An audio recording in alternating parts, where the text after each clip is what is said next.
বৰক্ষেত্ৰীৰ ৰাজভৱনত গান্ধী জয়ন্তী পালন। গান্ধী জয়ন্তীৰ দিনা বিধায়ক দিগন্ত বৰ্মনে সম জিলা আৰু অসম চুক্তিৰ ওপৰতো গুৰুত্বপূৰ্ণ মন্তব্য কৰে। বৰক্ষেত্ৰী সমষ্টিৰ বিধায়কৰ উপস্থিতিত পালন কৰা হয় গান্ধী জয়ন্তীৰ কাৰ্যসূচী। এই কাৰ্যসূচীৰ লগত সংগতি ৰাখি সৰ্বধৰ্মীয় প্ৰাৰ্থনাৰ লগতে মহামানৱ মহাত্মা গান্ধীৰ প্ৰতিচ্ছবিত বন্তি প্ৰজ্বলন আৰু পুষ্পাঞ্জলি অৰ্পণ কৰা হয়। কাৰ্যসূচীত উপস্থিত থাকি বিধায়ক দিগন্ত বৰ্মনে কয়, নতুন প্ৰজন্মৰ মাজত গান্ধীৰ দৰ্শন লৈ যাব লাগিব, তেতিয়াহে দেশখনৰ উন্নতি হ'ব। নতুন প্ৰজন্মক গান্ধীজীৰ দৰ্শন সম্পৰ্কে শিক্ষা দিয়াৰ কাৰণে আজিৰ অনুষ্ঠানটো পতা হৈছে। বৰক্ষেত্ৰী সমষ্টিৰ মোকালমোৱা উপজিলা বৰ্তমান বৰক্ষেত্ৰী টিহু সমষ্টিৰ মাজত অৱস্থিত।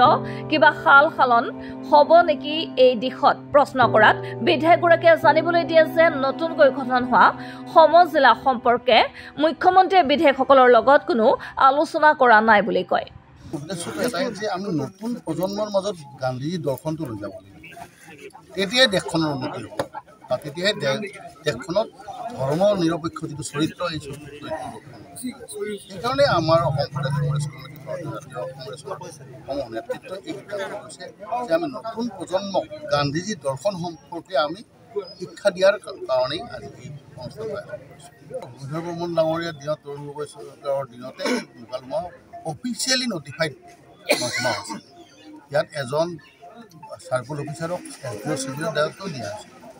সেইবিলাক যিহেতু এতিয়া যিটো চাব ডিভিজনৰ কনচেপ্টটো নাইকিয়া হৈ গ'ল, চাব ডিভিজনৰ কনচেপ্টটো নাইকিয়া হৈ গ'লে এটা সমষ্টিত এটা উপজিলা গঠন কৰা হৈছে। এইটো এটা বাংলাদেশৰ পৰা এইটো এটা ফৰ্মুলা, বাংলাদেশী ফৰ্মুলা। বাংলাদেশত আছে উপজিলা চাব ডিষ্ট্ৰিক্ট বুলি, বাংলাদেশৰ ফৰ্মুলা অসমতো বাংলাদেশৰ পৰা অসমতো মানে যিটো মানে চাব ডিষ্ট্ৰিক্টৰ কনচেপ্ট এইটো বাংলাদেশত আছে। আপুনি সুধিব বাংলাদেশৰ কনচেপ্টটো ইয়াত লৈ অহা হৈছে।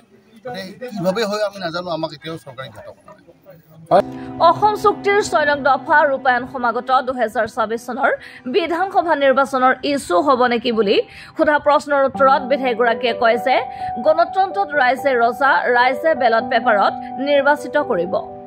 নিবেদনখন কেন্দ্ৰীয় চৰকাৰক দিয়া হৈছে, হয় নে নাই? কেন্দ্ৰীয় চৰকাৰে গ্ৰহণ কৰাৰ সিদ্ধান্ত কেন্দ্ৰীয় চৰকাৰে, ৰাজ্য চৰকাৰে এডভাইচ কৰিব পাৰে। কেন্দ্ৰীয় চৰকাৰে কি কৰে তাৰ অপেক্ষাত আমি বিজেপি ক্ষমতাত থকা আজি প্ৰায় 10 বছৰে হ'ব হ'ল। অগপই 10 বছৰ আছিলে, 20 বছৰ গ'লেই। আমাৰ বাৰু আগৰে একদম 1947 পিছৰ পৰা কৈ আছে আমি 70 বছৰ থকা বুলি, 75 বছৰ আছোঁ, 52 থকা বুলি, 55 বছৰ।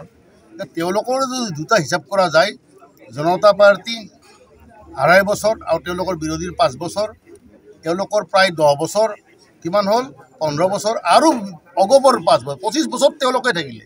এই 25 বছৰত তেওঁলোকে কি কৰিলে সেইটো অলপ আপোনালোকে কৰিব পাৰে। এইখন চৰকাৰে সেইটোৱে কৰি আছে।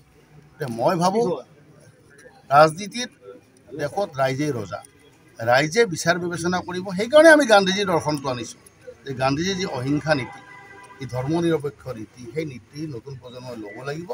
আৰু সমাজত যিসকল নেতৃবৃন্দই যিসকল চৰকাৰে বেয়া কাম কৰি আছে তাক নিৰ্বাচনৰ সময়ত যোগ্য প্ৰত্যুত্তৰ বেলতৰে অৰ্থাৎ ইভিএমৰ বুটাম টিপি দিব লাগিব। বৰক্ষেত্ৰীৰ পৰা আজিজ আহমেদৰ ৰিপৰ্ট, NV Live।